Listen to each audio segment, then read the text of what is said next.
Vous dites ce type de bois ne brûle pas comme ça. Bah non. Vous savez, du chêne qui a 800 ans, c'est très dur.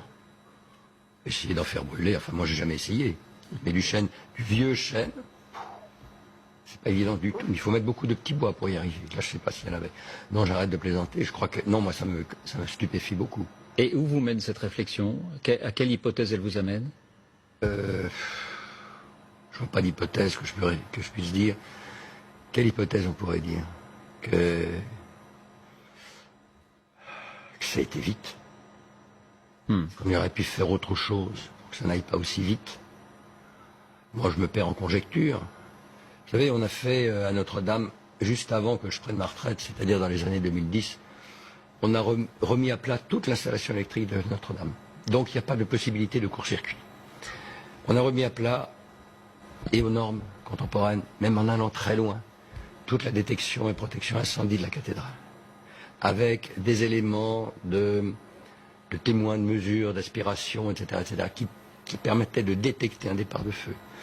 Vous avez en bas de la cathédrale 2 hommes en permanence qui sont là jour et nuit et qui sont là pour aller voir dès qu'il y a une alerte et appeler les pompiers dès que le doute est levé. Ils sont là en permanence. En permanence, oui. Pourriez-vous avoir, excusez-moi, de défaillance de mécanisme d'alerte? Impossible. Tout est possible. Tout est possible.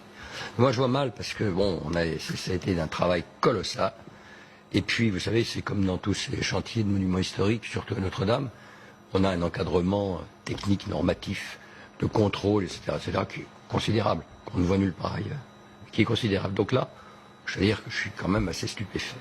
Et pendant les 13 années où vous avez été l'architecte en chef du bâtiment, vous n'avez pas eu connaissance de départ de feu ça n'est jamais arrivé? Non. Je suis ravi. On voit bien quand même que les travaux de restauration d'un monument historique qui date de tant de siècles accentuent la fragilité du monument lui-même. Et l'un des problèmes qui se pose aussi, c'est la surveillance de ce type de chantier. C'est-à-dire qu'il est quand même